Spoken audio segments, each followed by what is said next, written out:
comes right through here. Let him through now. Let him through. Here he is, the great governor of New York, the next president of the United States. Let him through now. Let him through. Here he is now. Look at the turnout in Chicago. Here he comes now, Nelson Rockefeller, the governor of New York, the next president of the United States.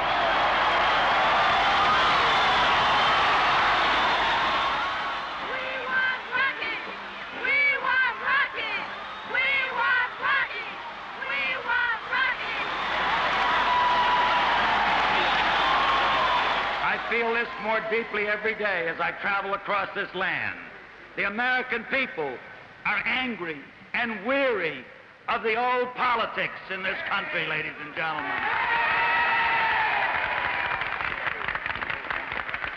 They're weary of blindness, of timidity, and of failure.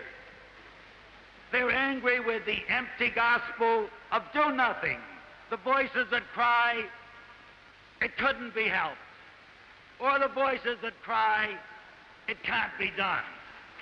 And the people are demanding a new leadership that will face the great problems before us and say, it can be helped. It can be done. That's America, ladies and gentlemen.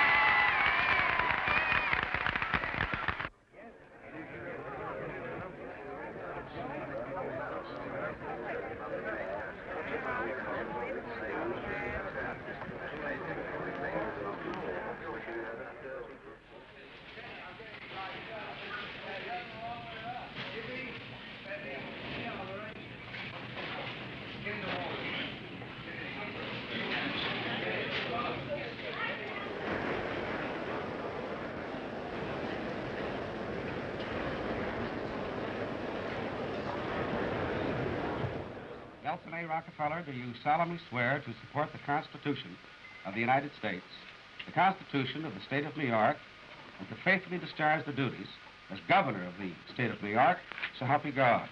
So help me God, I do. Congratulations.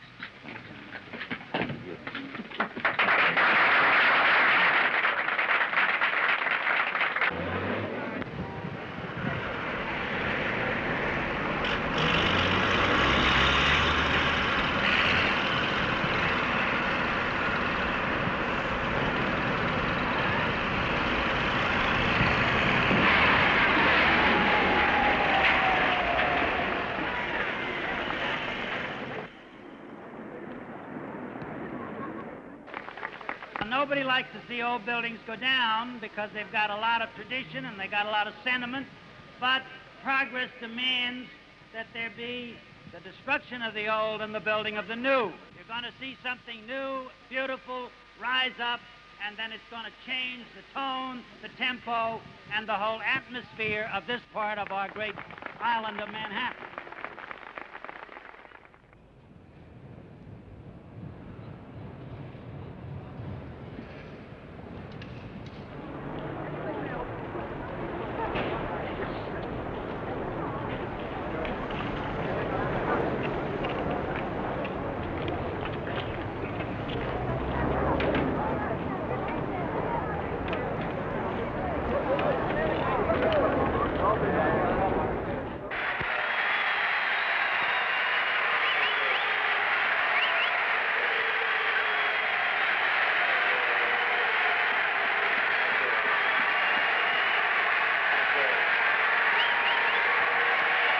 It is essential that this convention repudiate here and now any doctrine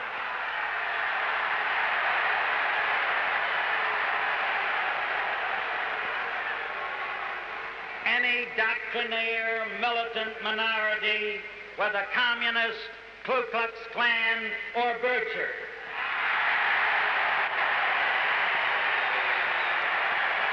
Which would subvert this party to purposes alien to the very basic tenets which gave this party birth. Wholly alien to the sound and honest Republican liberalism that has kept this party abreast of human needs.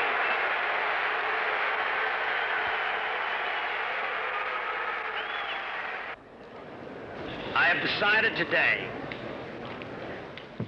to reiterate unequivocally that I am not a candidate campaigning directly or indirectly for the presidency of the United States.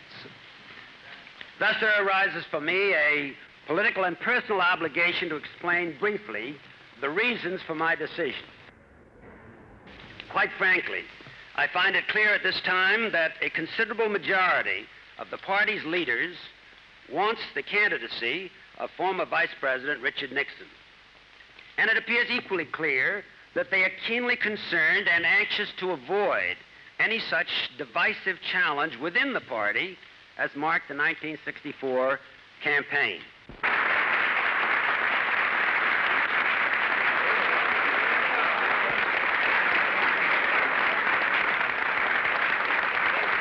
Friends and fellow citizens, today I announce my active candidacy for the nomination by the Republican Party for the presidency of the United States.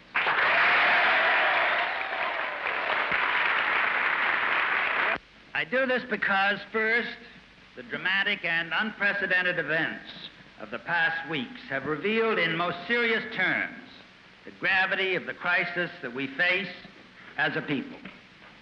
Second, in the new circumstances that confront the nation, I frankly find that to comment from the sidelines is not an effective way to present the alternatives.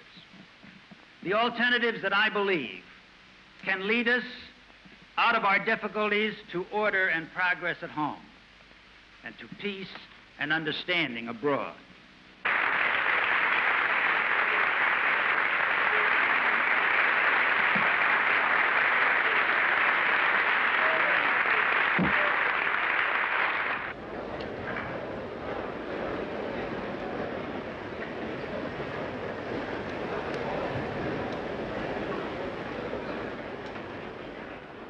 We can cope with the problems of the cities. We can deal with the problem of Vietnam. We can deal with a new foreign policy that will represent the best interests of this country. And we can assure equality of opportunity and jobs and decent places to live for all our citizens. And ladies and gentlemen, I'd just like to say to you, this is why I am running for the Republican nomination for the presidency of the United States. Because I want to give that leadership to America. I feel deeply that I can give that leadership, and I'd like the opportunity to run and win in November. Thank you very much indeed.